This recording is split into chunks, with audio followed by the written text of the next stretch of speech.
Olá, boa tarde a todos.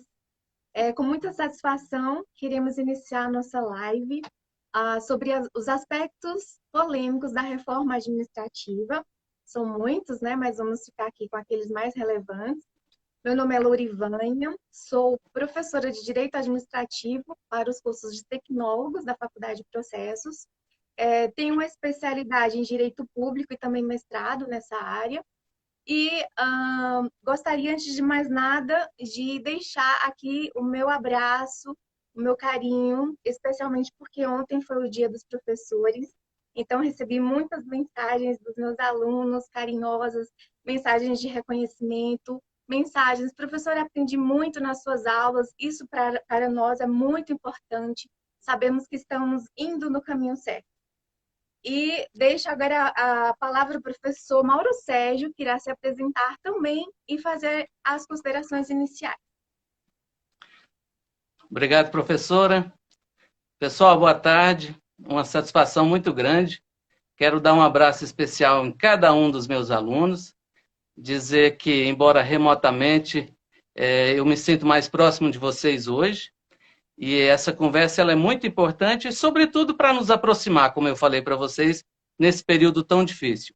Inicialmente, eu quero agradecer a oportunidade à Faculdade de Processos, agradecer também o convite da professora Lourivânia e agradecer também o meu coordenador, o professor Rodrigo Palma, que todos eles contribuíram para que a gente fizesse essa live hoje, desse assunto que é tão legal, que é tão importante, que mexe com a vida de cada um de vocês. Então, para aqueles que não me conhecem, eu sou o professor Mauro Sérgio, sou especialista em Direito Público, sou mestre em Direito e doutor em Direito Público, professor da Faculdade de Processos e também sou procurador federal. Então, nós vamos conversar hoje. Conversar! Não estou aqui sozinho e quero as perguntas de vocês, tá bem? Sobre a reforma administrativa. Cheia de polêmicas, tem coisas boas, tem coisas ruins, e nós estamos aqui para analisar tecnicamente. Então, nesse momento inicial, eu queria, então, fazer os agradecimentos, deixar meus abraços e passar a palavra, então, a professora Lourivânia vai começar a coordenar e o nosso bate-papo, então, começa agora. Sejam todos bem-vindos. Então, a proposta de emenda à Constituição, ela, se aprovada, ela trará várias mudanças, mudanças drásticas mesmo para o serviço público. E nós temos aqui, dentre essas primeiras considerações, é que ela não irá acabar com os privilégios, como é dito por alguns. A começar pela própria estabilidade, né? Que é um direito, não é um privilégio, né? É uma prerrogativa. Então, essa estabilidade, ela garante ao servidor que ele possa trabalhar com autonomia, com segurança, livre de pressões políticas, livre de represárias, né? Não estando ali com medo, não estando ali apreensivo de tomar qualquer decisão, até mesmo uma decisão que é contra a lei, para agradar um superior ou para não perder o seu cargo. Sobre estabilidade, que eu acredito que é o ponto mais polêmico, o professor Mauro Sérgio vai explicar sobre o seu conceito e dar mais algumas considerações sobre sua importância. Então, antes até, a gente vai abordar bastante sobre a estabilidade e, e sobre uma figura estranhíssima, que é o vínculo provisório que foi criado aí, que nós vamos falar daqui a pouco, que é muito estranho de fato e que deve ser aprimorado lá no parlamento. Antes, eu queria dizer o seguinte, Lorivânia, que você falou muito bem em relação à questão de privilégios. Não se confunde privilégios com prerrogativas. Privilégio não tem justificativa no direito. Tem que acabar, como, por exemplo, férias de 60 dias. Se não for por um motivo médico, não tem nenhuma razão, que todo trabalhador tem férias de 30 dias, como regra geral. Isso é um privilégio gratuito. Isso tem que terminar, isso é um acerto. Só que quando você disse de forma acertada que em relação aos privilégios, que as pessoas confundem muitas vezes, já a estabilidade, por exemplo, está longe de ser um privilégio. É uma prerrogativa. São coisas absolutamente diferentes. Não se consegue alcançar o interesse público se o servidor não tem prerrogativas inerentes ao cargo. E a questão da estabilidade, ela não é um privilégio gratuito, muito longe disso. Ela é uma garantia de um mínimo de profissionalização no serviço público. Imaginem vocês se não existisse estabilidade, de 4 em 4 anos nós temos eleições, de 4 em 4 anos teria a troca de milhares de servidores. Aquilo que não funciona muito bem, que a gente sabe, que são serviços públicos, funcionaria muito pior se não existisse essa figura chamada estabilidade, que é importantíssima. Só que dela nós vamos tratar daqui a pouquinho ainda com mais profundidade. Eu queria também fazer uma crítica aqui. Todos os meus alunos sabem, eu sou um estudioso humilde, mas estudioso do direito administrativo, que já tem um tempo que eu lido com isso, e eu queria dizer o seguinte, que tem uma premissa absolutamente equivocada quando se fala nessa reforma administrativa. Há uma tentativa de igualar a iniciativa privada ao serviço público. Lorivânia, me permite chamar de Lorivânia, minha colega? Professora Lorivânia, não são a mesma coisa, nunca foram e jamais serão. Os princípios são completamente diferentes. O serviço público é um dever do Estado, é prestado a título gratuito, com princípios próprios. A iniciativa privada não, ela busca o lucro, ela tem princípios completamente diferentes. Não existe como igualar o serviço público à iniciativa privada. São dois caminhos diferentes e, como tais, eles se fundamentam em princípios também diferentes. Então, não tem como trazer para a reforma administrativa ideias lá do setor privado, da iniciativa privada, e achar que vão ser aplicadas e o serviço público funcionar como uma empresa. Não é uma empresa e jamais funcionará como uma empresa. Por isso que algumas ideias da reforma administrativa que nós vamos criticar e outras nós vamos elogiar, que de fato são boas, mas algumas são muito ruins. E aí já nós vamos fazer uma crítica, eu principalmente, sobretudo em relação à redação. Muito ruim. A começar quando se fala dos princípios da administração pública. Você tem alguma coisa a acrescentar, professora? Então, achei o texto realmente de péssima redação. É um texto prolixo. Nós temos atualmente o nosso famoso LIMP, né? São 5 princípios constitucionais expressos que estão ali esculpidos no artigo 37 caput da Constituição. Eles colocaram mais outros princípios, inclusive até mesmo redundante. Por exemplo, falar em imparcialidade é falar a mesma coisa que impessoalidade, né? É uma vertente da impessoalidade, a imparcialidade. Então, eles colocaram aqui a questão desses princípios que não precisavam estar ali. O texto, ele possui aquela colcha de retalhos, que é quando um artigo ele faz remissão a outros artigos. Então, ele traz assim uma afirmativa, exceto que dispõe o artigo tal, no inciso tal, na linha tal. Isso torna o texto cansativo, pouco claro, pouco objetivo, pouco conciso. Então, é preciso ali passar por esse crivo também da língua portuguesa, de coesão, de coerência. E ainda voltando agora novamente à questão dos privilégios, né? Então, a gente percebe que algumas carreiras, elas manterão seus privilégios. Eu percebi que o texto, nesse ponto, ele não é isonômico, no sentido de que ele abrange todas as esferas, no caso o legislativo, o executivo, o judiciário, né, e dos estados, DF, municípios. E aqui há uma proteção, digamos assim, para algumas carreiras, como os militares, os parlamentares, os juízes. Então, se a gente for analisar a questão de enxugar a máquina, a gente tem que começar a cortar privilégios de quem realmente tem privilégios, né? Então, aqui no Brasil, a título de comparação com outros países, como a Alemanha, por exemplo, nós temos um poder judiciário altamente caro para os cofres públicos, que somos nós, contribuintes, quem pagamos, né?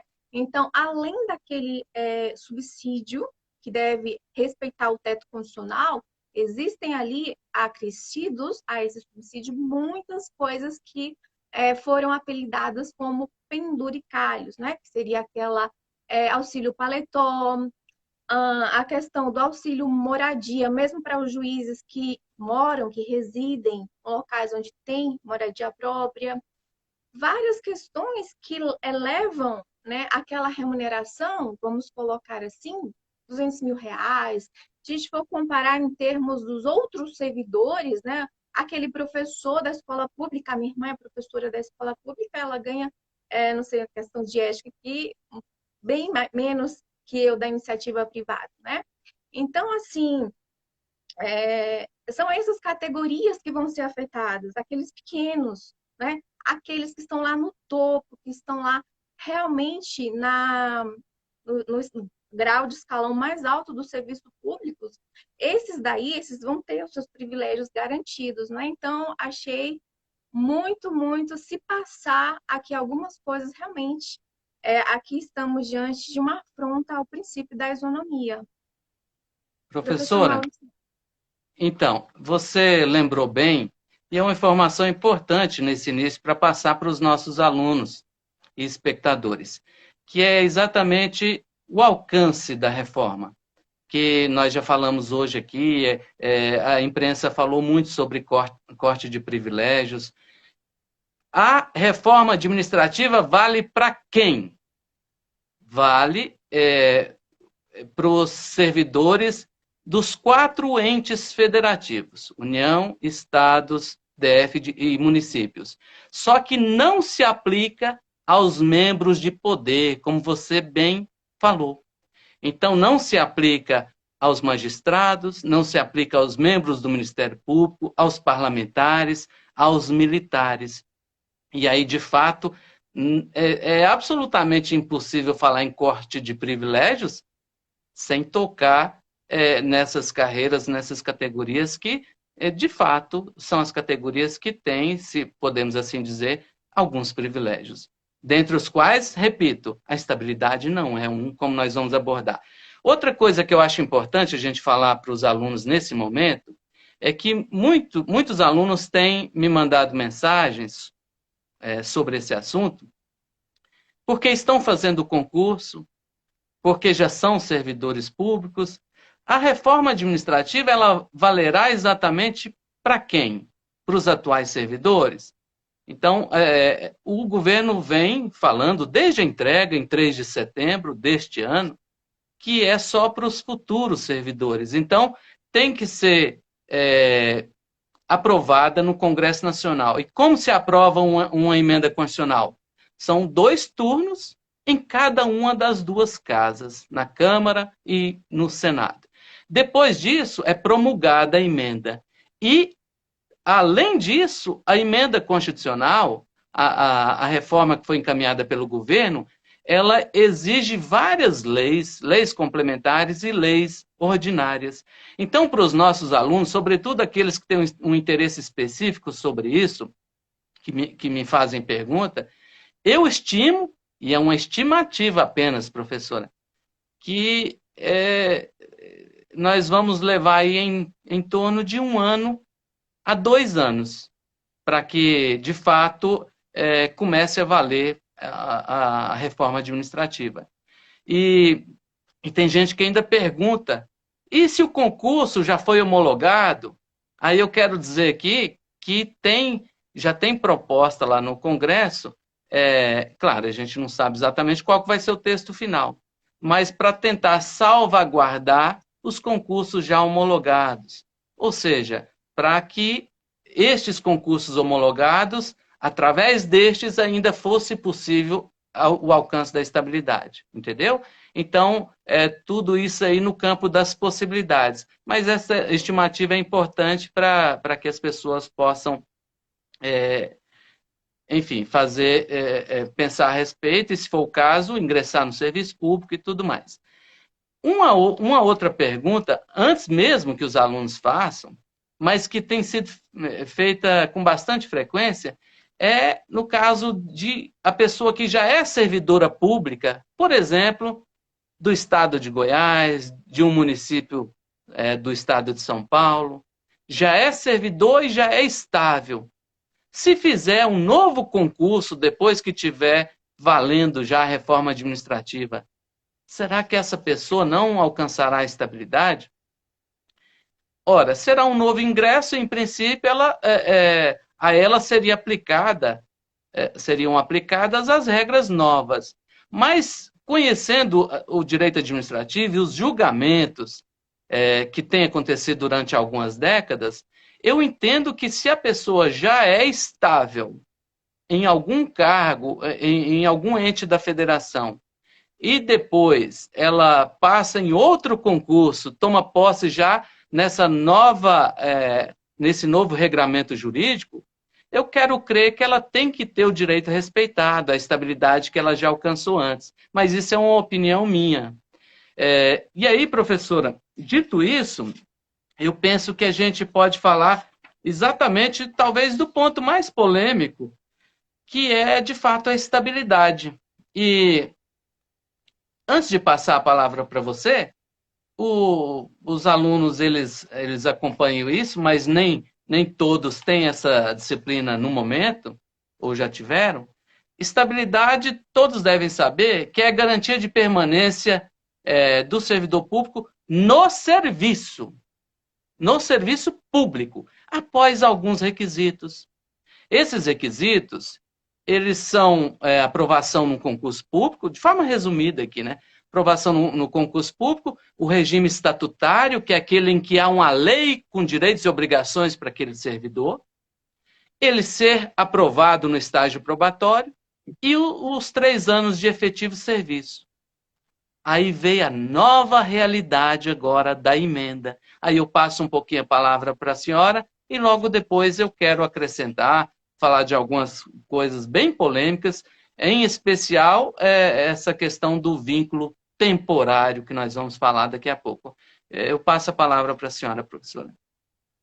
Então, sem sombras de dúvidas, né, esse ponto da estabilidade, ela é o mais polêmico de tudo, né, até porque nós sabemos da importância do servidor estável, da segurança jurídica, de ele saber que não está sendo aí vítima de conchavos, né, de conluios e, sobretudo, essa questão de alguém ingressar no serviço público não tendo a certeza do que vai acontecer amanhã. É o que acontece com essa proposta de termos um vínculo, né, de experiência, um vínculo com o serviço público quando ainda não se é servidor, como sendo uma fase, uma etapa do concurso público. Isso é muito perigoso.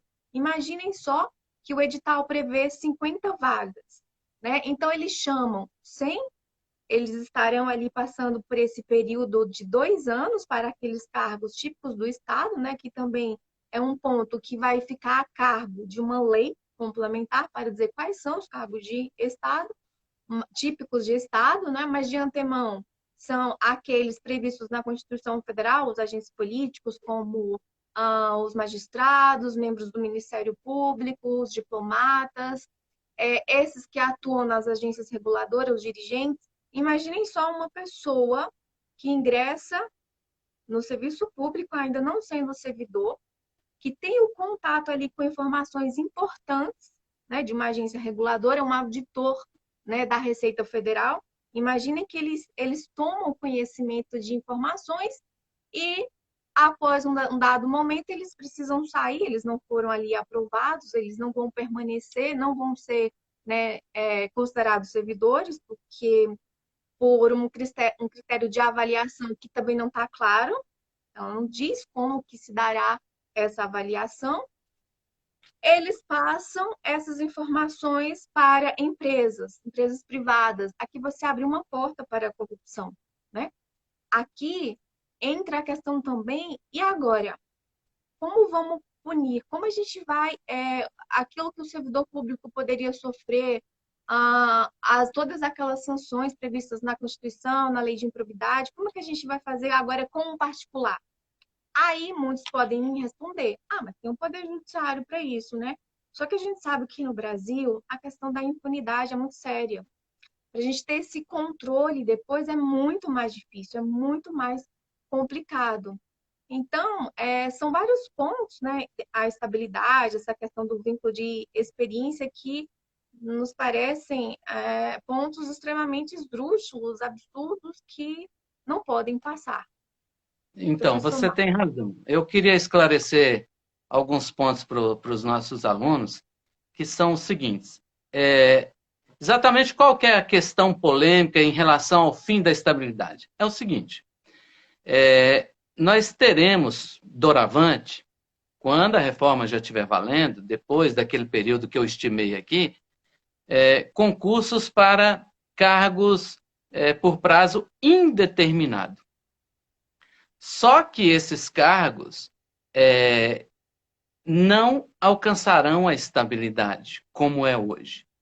A estabilidade, que é a garantia de permanência no serviço público, que eu já me referi antes, ela somente será alcançada, se aprovada a reforma, nos moldes em que encaminhada para o Congresso, somente será alcançada para as carreiras típicas de Estado. Professor, o que é isso? Professora Lorivânia já deu alguns exemplos. Carreiras típicas de Estado, segundo a doutrina, são aquelas que só existem na estrutura organizativa do próprio Estado. Não tem na iniciativa privada. E quais serão essas carreiras? Primeiro, que vai ser um lobby gigantesco no Congresso para incluir várias carreiras que, em princípio, nem seriam típicas de Estado, mas a gente sabe como funciona. Mas, de acordo com a doutrina, seriam aquelas carreiras a que a professora se referiu, dentre outras. Então, Defensoria Pública, Magistratura, Ministério Público, Polícia de forma geral, Fiscalização de forma geral, Advocacia Pública e algumas outras, como Diplomacia, que a professora se referiu. Então, apenas para essas carreiras típicas de Estado, o candidato faria o concurso, aprovado na primeira fase, na prova de... aprovado nessa fase, ele iria para um vínculo de experiência. Não seria servidor ainda, professora. Veja que absurdo, como você bem mencionou. Ele iria para um vínculo de experiência que, no caso aí das carreiras típicas, seria de 2 anos. Não estamos falando de estabilidade. Depois desse vínculo de experiência, se aprovado dentro do número de vagas e aprovado nesse vínculo de experiência, e depois de mais 1 ano, aí ele alcançaria a estabilidade, então, aos 3 anos de efetivo serviço.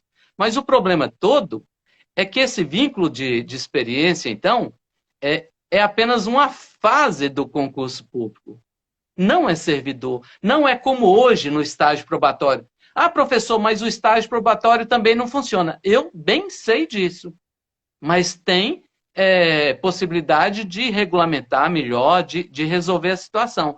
Muito pior foi a proposta apresentada de uma pessoa que já foi aprovada em uma fase do concurso, vai iniciar outra agora. Iniciar como? Colocando a mão na massa, trabalhando, executando a função administrativa, só que num vínculo de experiência.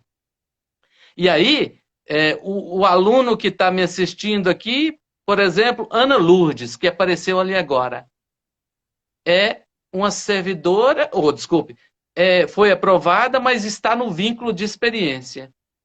E somente os mais bem avaliados no vínculo de experiência é que se tornarão servidores. Então, nesse período de experiência aí, o futuro servidor, ele estará suscetível a toda e qualquer forma de pressão política. Imagine aquele, então, já aprovado num concurso, já demonstrou o seu mérito, e aí está no vínculo de experiência, e vai fazer uma fiscalização numa grande rede de supermercados. Aí recebe uma ligação de alguém e fala, olha, você está no vínculo de experiência ainda, se você multar aí, você vai ficar prejudicado. Não é para isso o serviço público. Isso pode atender qualquer interesse, mas não o bem comum. Então, esse vínculo de experiência, não sei de onde surgiu esse abacaxi, eu só sei que pela pouca experiência que eu tenho no serviço público e como professor e autor de direito administrativo, que isso não atende à boa administração. Isso eu não tenho nenhuma dúvida. Professora, quer acrescentar alguma coisa? Então, essa questão, ela também viola o princípio da eficiência, não é? Então, o que que você procura na boa gestão pública?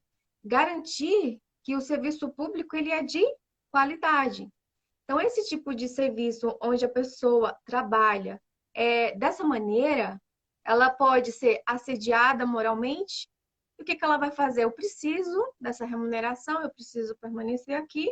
Então, ela acaba fazendo e cometendo irregularidades, não é? Então, essa questão aí é realmente, de fato, uma questão muito, muito preocupante mesmo se passar.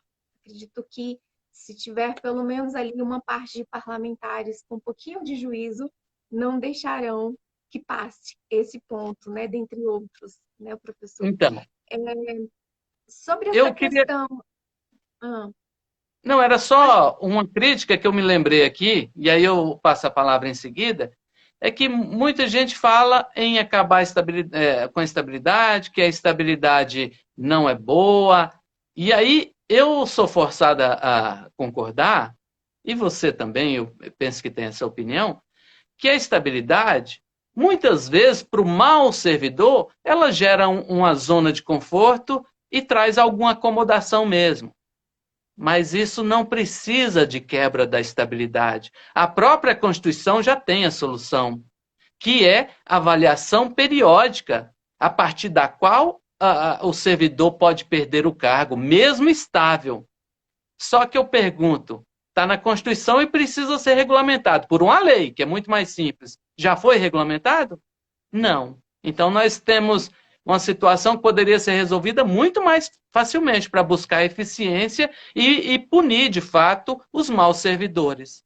Entendeu? E não necessitaria de uma reforma para flexibilizar tanto ou simplesmente quase que acabar com a estabilidade. Aí eu peço desculpas que eu interrompi quando você estava falando sobre algo. Mas foi ótima a sua interrupção, era justamente sobre esse ponto da eficiência, porque muitas pessoas, elas veem o servidor público com uma fama de folgado, aquele que senta numa cadeira, coloca as pernas sobre a mesa e depois de atingida a estabilidade, ele se acomoda. Não é bem assim. Existem mecanismos, né, que são os mecanismos de avaliação, de produtividade, e como muito bem o professor falou, era muito mais fácil, mais simples, né? Fazer a lei complementar para esta finalidade, né?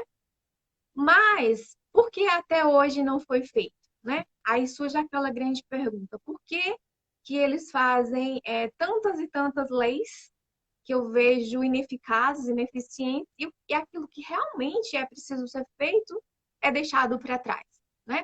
Então, não é verdade. Eu fui estagiária lá do fórum, fui estagiária de vários órgãos públicos, todo mundo trabalha bastante, todo mundo trabalha duro. O servidor público, ele não deveria ter essa fama, né, de ser acomodado. A gente sabe que ser humano em qualquer área, seja no setor privado, no setor público, vai ter um ou outro que vai fazer ali a meia boca, mas, como eu disse, existem os mecanismos para garantir a eficiência, né? O próprio PAD, né? No caso de infrações, no caso de o servidor que não é assíduo, ou dentre outras, nesse quesito da eficiência, sobretudo. Professora, ótima a sua complementação. Estão surgindo aqui algumas perguntas, e pelo menos uma eu consegui memorizar ali, da Lu Moreira, salvo engano. ela perguntou, mas acabando a estabilidade, a pessoa vai ter direito ao FGTS? Não, não é bem assim. Porque o emprego público, o sujeito é regido pela CLT. O FGTS, então, ele guarda conexão com o seletista, com aquele que é regido pela CLT. Na reforma administrativa, ela cria o cargo público por prazo indeterminado, mas que não tem estabilidade, mas não fala que será regido pela CLT. Logo, esse sujeito não terá direito ao fundo de garantia, tá? Fundo de garantia só tem o trabalhador brasileiro regido pela consolidação das leis do trabalho, pela CLT. Então, eu queria fazer responder, e tem um tema bastante polêmico também, só que antes de falar sobre ele, que é a acumulação de cargos, eu só quero te passar a palavra para saber se, em relação à estabilidade, ao vínculo de experiência, alguma coisa que você queria acrescentar ainda, ou eu posso passar para outro tema? Eu acho que está suficiente, né? Acho que a gente abrangeu bem todas essas questões relacionadas à estabilidade. Eu só queria ver a pergunta anterior da uma aluna, que ela pergunta ali se os magistrados também irão ser submetidos a esse período de experiência. Sim, porque eles entrariam, né, os novos, né, não os atuais, eles entrariam naqueles 2 anos, né, dos cargos típicos do Estado, os próximos. Não é, professor Mauro? Então, não, é porque se ela, eu acho que você confundiu com outra que perguntou, mas se ela perguntou dos magistrados, os magistrados, a reforma administrativa, a eles não se aplica. Então, se é em relação aos magistrados, aí não. É que houve outra pergunta similar, e talvez você misturou as duas. Então, a reforma administrativa, ela cria essas novas regras, mas não se aplica aos membros de poder. E aí, em relação, pelo menos eu não acompanhei a pergunta, não lembro exatamente qual que era a dúvida da aluna. Mas sobre estabilidade, então a gente passa o assunto ou você quer acrescentar algo? Passaremos o assunto. Temos aqui uma pergunta que eu visualizo. Valéria Madeira. Como ficam os servidores que já estão no serviço público? Então, esses que já estão não serão atingidos pela reforma, né? Por uma questão A até de promessa, período. a promessa é que de jeito algum. A promessa, só que já tem movimentos, e tudo indica que talvez não devam prosperar, mas para incluir até mesmo os servidores da ativa, até mesmo outras categorias, membros de poder que já nos referimos.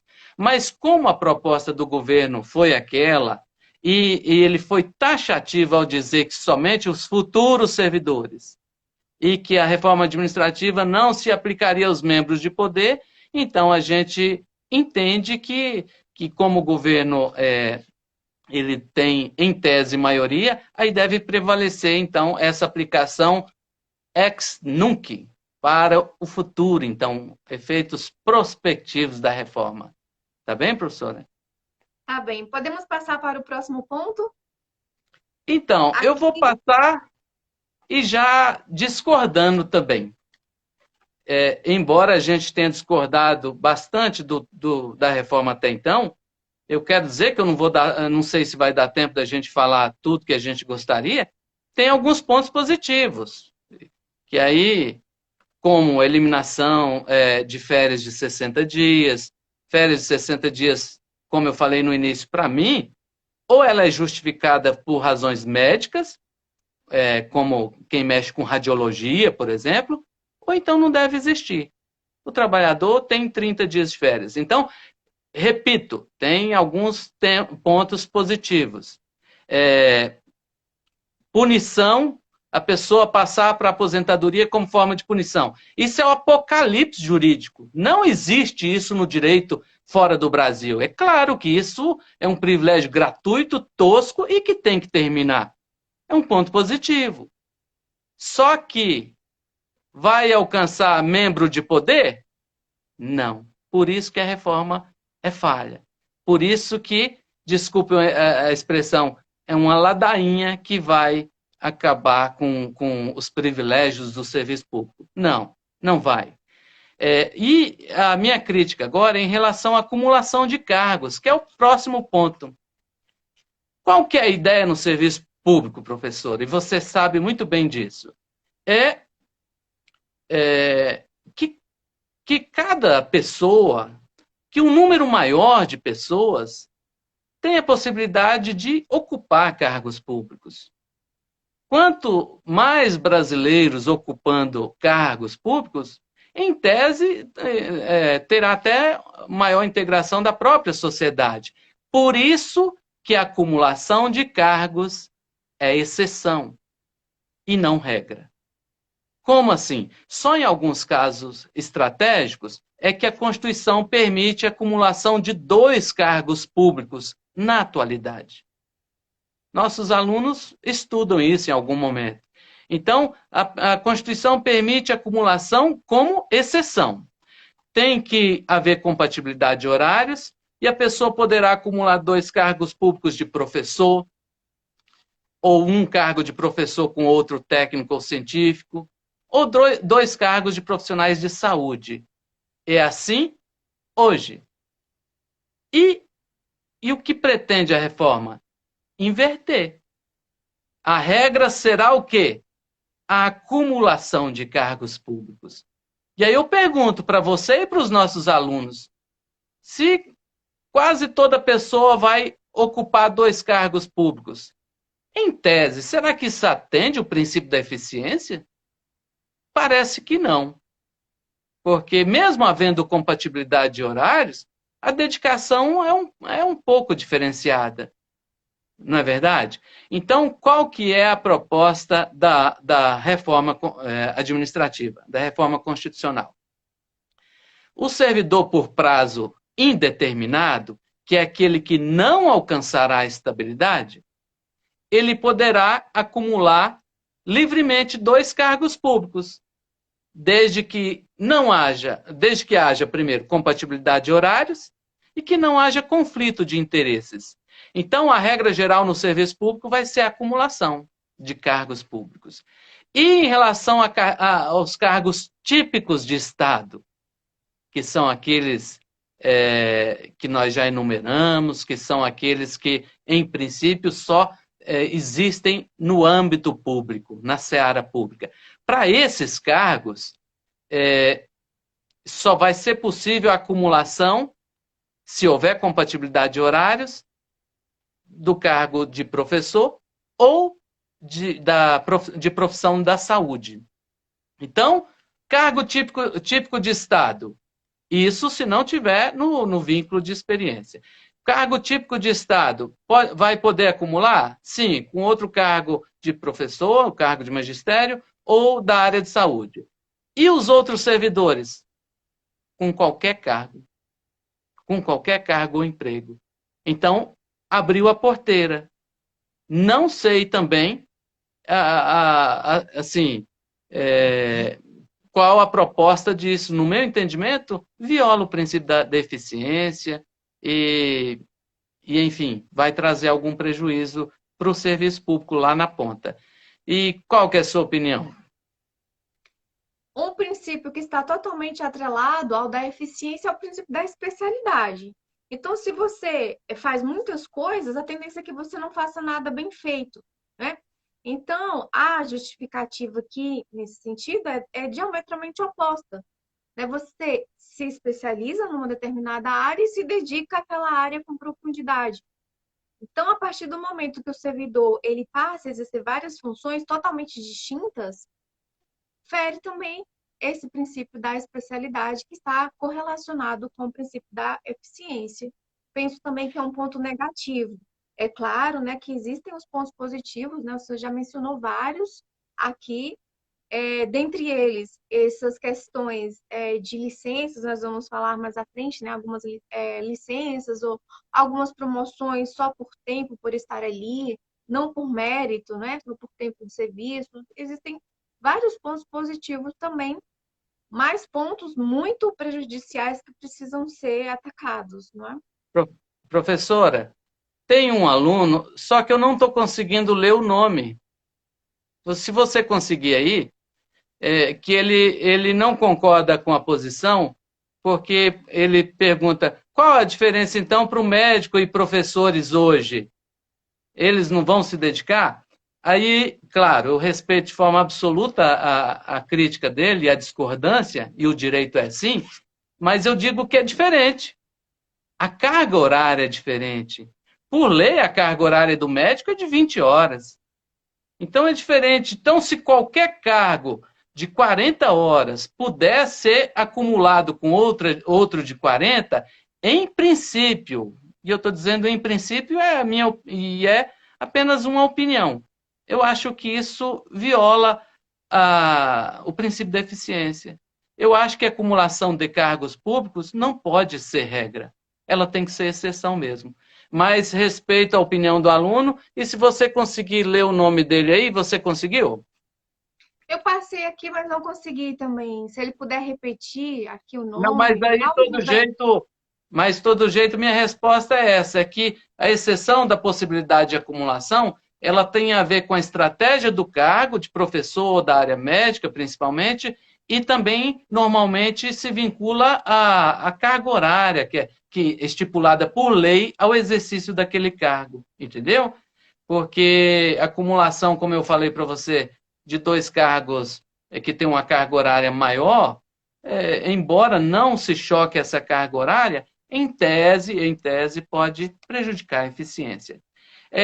Tem um ponto que a gente poderia ter falado e talvez até o final eu possa me esquecer.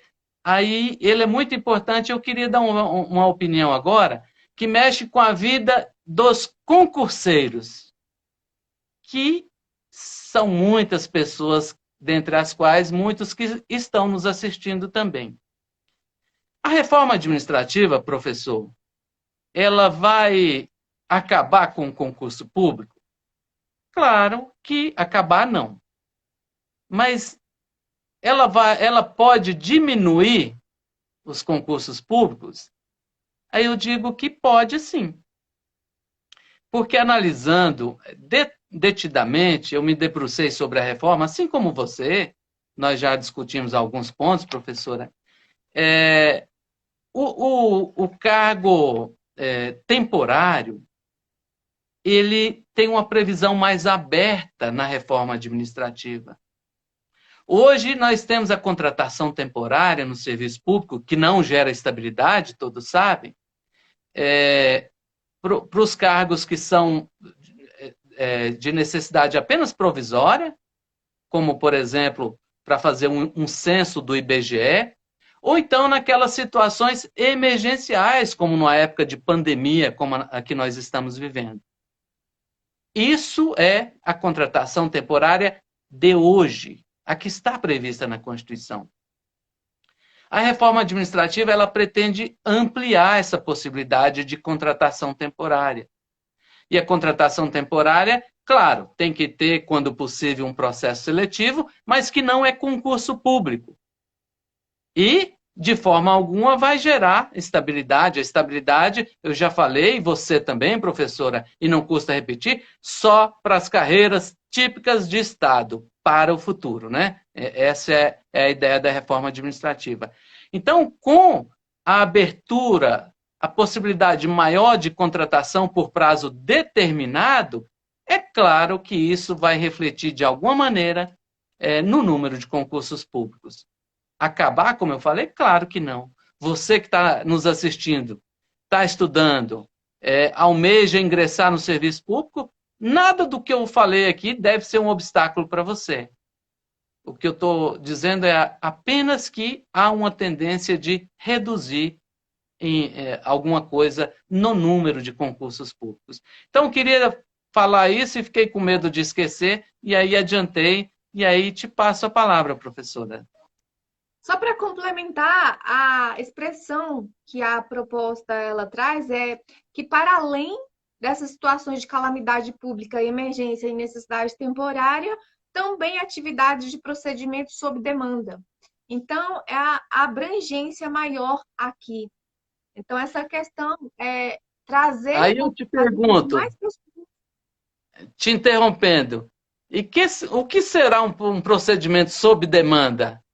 Eu imagino que você não saiba explicar, porque eu não sei ainda, mas está na reforma administrativa. Então, é um texto bem aberto. E aí, Sim, é por isso que eu falei que é uma tendência de reduzir o número de concursos. E pelo jeito, acho que você concorda comigo, né? concordo por essa questão desse tipo de cargo, né? Cargo por tempo determinado, que agora tem essa questão de procedimento sob demanda que não está claro, né? A gente teria ainda que descobrir a doutrina, se debruçar sobre esse Uhum. ponto, ou a própria lei, né? Talvez as leis complementares que virão esclarecer o que seria essas atividades sob demanda. Além disso, tem a questão também dos cargos em comissão, que hoje são para direção, chefia e assessoramento, e agora eles vão incluir também atividades técnicas. Então, imaginem um comissionado exercendo uma atividade técnica sem ter passado por um concurso público, um processo seletivo que seja.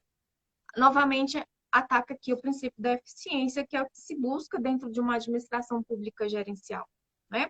A gente percebe aqui, eu percebo essa questão de retrocesso à administração pública patrimonialista.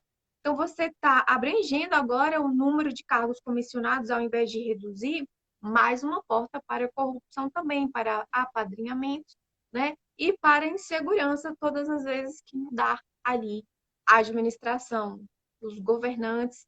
Então, isso também reduz o número de concursos públicos. Você está preenchendo vagas que poderiam ser ocupadas ali por pessoas preparadas, porque hoje os concursos são altamente seletivos, né? Quem passa no concurso hoje se preparou anos a fim, né? Então, a gente sabe, a gente tem, nós como administrados, a gente tem segurança, pelo menos mínima, né, que estaremos ali diante de uma prestação de serviço minimamente eficiente. Concorda, Então, professor? concordo plenamente. E aí, como nós falamos que tem. Eu não sei, eu estou sem relógio aqui, você está controlando nosso tempo aí, professora? Falta muita coisa? Temos 50 minutos já de live, até É, o então tá momento. certo. Então vamos aproveitar, porque a reforma administrativa tem, como nós falamos, alguns pontos interessantes. Vamos tentar abordar alguns deles aqui? O que que você acha? Acho que vamos Alguns a eles. direitos, alguns direitos que estão sendo eliminados. É, primeiro, eu já me referi antes, férias superiores a 30 dias. Lembrando que a reforma administrativa vale para os 4 entes da federação. Então, na área federal, vários direitos que a reforma administrativa pretende eliminar, e com razão, que eu entendo alguns até com razão, na área federal eles já foram eliminados. Mas como a reforma se aplica ao Brasil inteiro, a todos os entes da federação, então férias acima de 30 dias. Eu penso que não deve simplesmente eliminar férias acima de 30 dias de forma, de, de forma idêntica para todos os servidores do Brasil. Porque tem uma questão médica. Alguns cargos, e eu penso que tem algum fundamento médico ou científico, como aqueles que operam em radiologia, por exemplo, eles têm 20 dias de férias a cada 6 meses. Isso nos parece, e é algo que eu não tenho tanta certeza, mas nos parece que é por razões médicas. Se assim o for, eu entendo que deve permanecer. Então, se existe um critério médico que exige que a pessoa tenha dias de descanso diferente do que o trabalhador brasileiro comum tem. Então, se tem esse fundo médico, tudo bem. Fora daí, é claro que acerta a reforma administrativa, a emenda. Porque o trabalhador, seja ele servidor público, municipal, federal, seja seletivo, seletista, seja empregada doméstica, qualquer tipo de trabalhador tem que ter o mesmo número de dias de descanso durante o ano. Essa é a minha opinião, professora. E você, sobre essa eliminação das férias? Concordo plenamente. Algumas atividades, né, que são consideradas prejudiciais à saúde, atividades insalubres, penosas, né? Essas atividades, sim, elas merecem realmente um período maior de férias por uma questão mesmo da saúde do trabalhador, não é? Aqui Tem um nesse outro ponto, ponto. realmente. Ah, desculpe. Tem um outro ponto que eu queria falar também, que o nosso prazo está curto, mas eu não sei se eu te cortei. Se cortei, você pode complementar. Se você terminou, era em relação à progressão ou promoção, que atualmente é por antiguidade e por merecimento. Na minha opinião, andou bem a reforma. Vejam vocês, meus alunos, meus amigos, é, que a gente não está aqui só para criticar. A gente está fazendo uma análise técnico-jurídica e tem alguns pontos que são positivos. Então, primeiro, só um esclarecimento: tem promoção em todos os cargos públicos? Claro que não, apenas alguns que são organizados em carreira. Então, por exemplo, tem um exemplo: procurador de segunda categoria, procurador de primeira categoria, procurador de categoria especial. São cargos diferentes na mesma carreira. Então, é uma possibilidade de o servidor ascender profissionalmente. E como que é hoje? Quando tem uma promoção, vamos imaginar, tem duas vagas. Uma vaga alguém vai ser promovido por antiguidade e o outro por merecimento. É justo? Na minha opinião, não. Por que que não?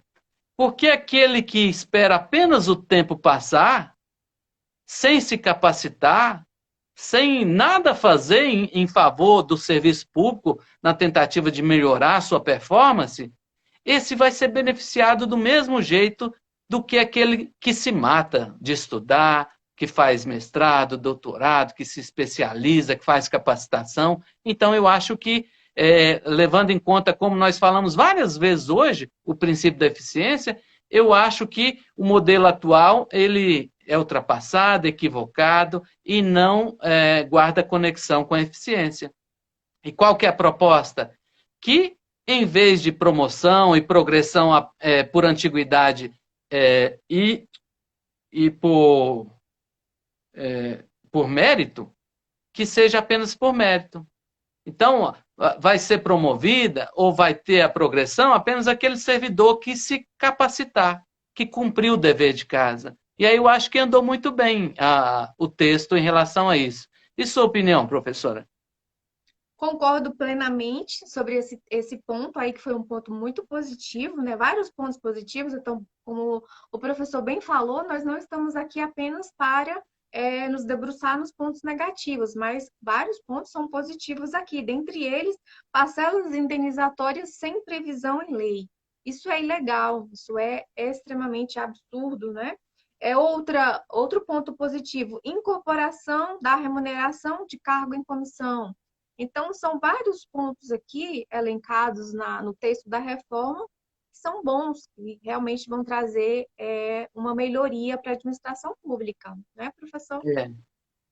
Então, nosso tempo está acabando. Eu queria falar várias outras coisas. Por exemplo, e aí um ponto que é polêmico, mas que eu entendo que acertou também, é a questão da licença prêmio. Os alunos que estão nos assistindo, o que é a licença prêmio? É um período de 3 meses que o servidor, a cada 5 anos que ele exerce o cargo, ele tem esses 3 meses para usar como quiser. Na área federal existe licença prêmio? Não, já há muito tempo que não existe mais. mas em alguns estados da federação ainda existe. E a reforma quer acabar com isso. E eu concordo. Em vez de licença-prêmio, por que eu concordo que tem que acabar? Porque o servidor já tem o período de férias, como um trabalhador comum. E é o adequado. A licença-prêmio, 3 meses, por exemplo, para se capacitar, aí é outra coisa. Aí é a licença-capacitação que existe hoje no âmbito federal. Então, ela atende muito mais a ideia de boa administração, de eficiência, do que a licença-prêmio. Como eu penso que nós vamos ser cortados a qualquer momento aí, antes de passar a palavra para você, eu queria já deixar um abraço para os nossos alunos, aqueles que participaram, muitos que estão participando ainda, aqueles que mandaram perguntas. Peço desculpas, a gente não consegue responder todas as perguntas porque o tema é muito palpitante e a gente tem que falar o máximo possível de vários pontos. E mesmo assim a gente não consegue. Então, cada um de vocês que estão nos assistindo, vai o meu abraço desde já. E aí já não quer dizer que estou me despedindo não, mas se tiver tempo eu vou comentar mais alguma coisa. Mas já fica o meu abraço, o meu agradecimento. Professora. Deixo também o meu abraço, meu agradecimento. Eu vi aqui algumas perguntas também por causa do tempo, a gente não consegue respondê-las, mas eu me coloco à disposição. Tenho certeza que o professor Mauro Sérgio também, para que nos procurem, que se quiserem acesso ao texto, nós passaremos o atual texto do modo como está até o presente momento e tiraremos todas as dúvidas, né? Eu vi ali uma pergunta bem interessante, já tem uns minutinhos atrás. A aluna perguntava se haverá alguma proteção contra a despedida arbitrária. E, nesse caso, os mecanismos legais, princípio da motivação das decisões, né, dos atos administrativos, a própria questão do judiciário ter esse controle externo, né, sobre os atos da administração pública. Então, se tiver tempo aí ainda para eu acrescentar, essa é uma pergunta que muita gente faz. Se vai acabar a estabilidade para aqueles servidores, a grande maioria, que vai fazer o concurso para o cargo por prazo indeterminado, vai acabar a estabilidade. Mas essas pessoas podem ser exoneradas de forma motivada? Claro que não. É a mesma comparação que a gente faz hoje para aquele que é empregado público. O empregado público, a professora sabe muito bem, o empregado das estatais, ele é seletista. Ele não ostenta a figura da estabilidade.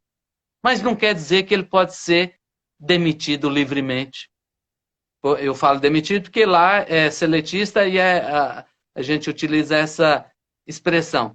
Ele não pode ser demitido livremente porque é alguém que fez concurso. É alguém que entrou pela porta da frente, que entrou pelo mérito. Então, a jurisprudência hoje entende que tem que instaurar um processo, tem que haver a motivação, como a professora falou, e tem que, acima de tudo, observar o devido processo legal, ampla defesa e o contraditório. Então, não tem como, nesse novo modelo, exonerar servidores que não alcançam a estabilidade sem observar esses requisitos aí do devido processo legal, da motivação. A motivação, ampla defesa, o contraditório, tudo isso aí a gente pode embutir no conceito maior de devido processo legal que está previsto na Constituição. Não é isso, professora? Correto, perfeito, professor. Então, e aí tem mais alguma pergunta? O nosso tempo ainda dá para alguma coisa?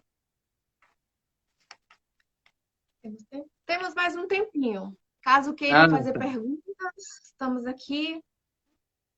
Ou então, repetir as perguntas que podem ter passado sem termos visto, não é? Enquanto alguém se manifesta, a reforma pretende acabar também com os anuênios ou quinquênios, conforme a denominação.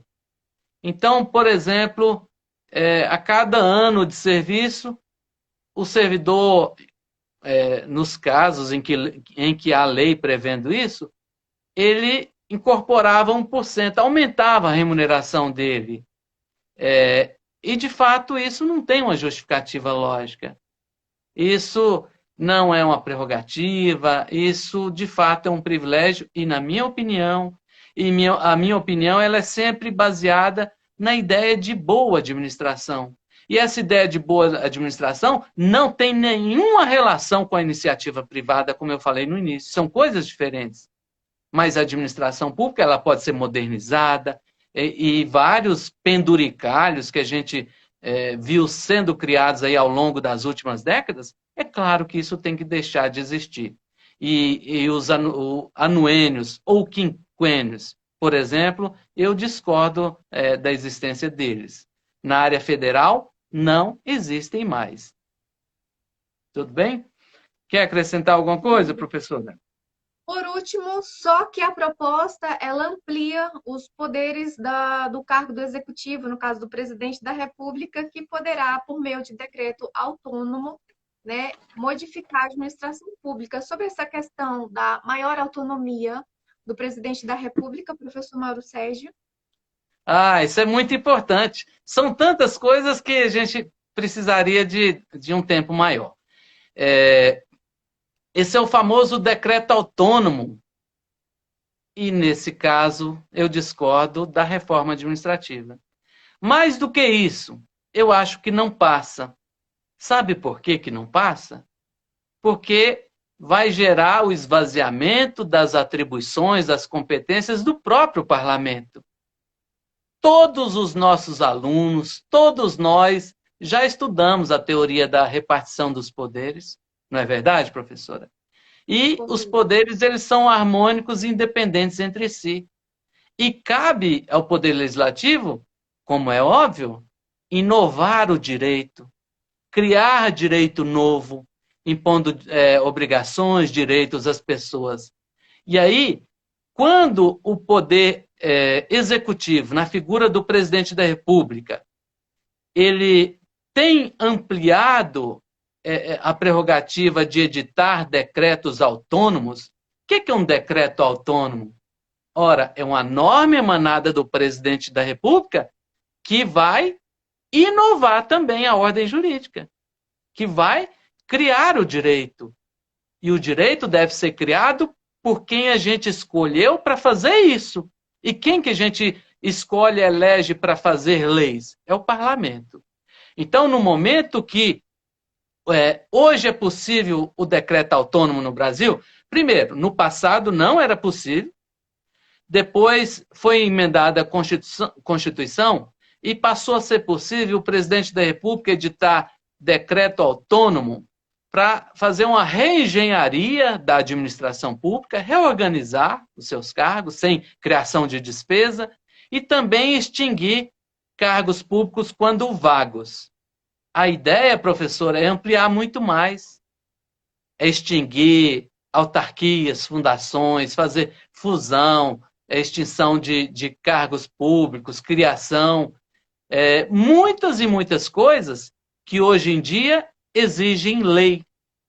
O parlamento, o Congresso Nacional, abrir mão de prerrogativas que são dele, esvaziando os poderes que tem o Congresso, e ao contrário, ampliando, em sentido contrário, ampliando os poderes do presidente da República, eu acho muito pouco provável que isso seja aprovado. E, ainda que seja, na minha visão, isso é prejudicial à repartição de poderes, porque, enfim, hoje, sem a possibilidade de edição de decretos autônomos de forma mais genérica, mais ampla, muitos governos já querem governar, muitos presidentes, governadores já querem governar por decreto. Imagine você se abrir a porteira. Então, nós teríamos um esvaziamento completo do parlamento. E nós temos muitas críticas ao parlamento, eu principalmente. Mas eu quero que ele exista. Que no momento que ele é enfraquecido, enfim, para a separação de poderes, para o fortalecimento do Estado, é muito ruim. Entendeu? Então, esse superpoder para o chefe do executivo, seja ele qual for, eu acho inadequado. Por isso que eu também tenho alguma reserva em relação ao decreto autônomo, que fora do Brasil ele é chamado de regulamento independente. E é visto com muita cautela. Porque o regulamento, de forma geral, o decreto, ele existe para quê?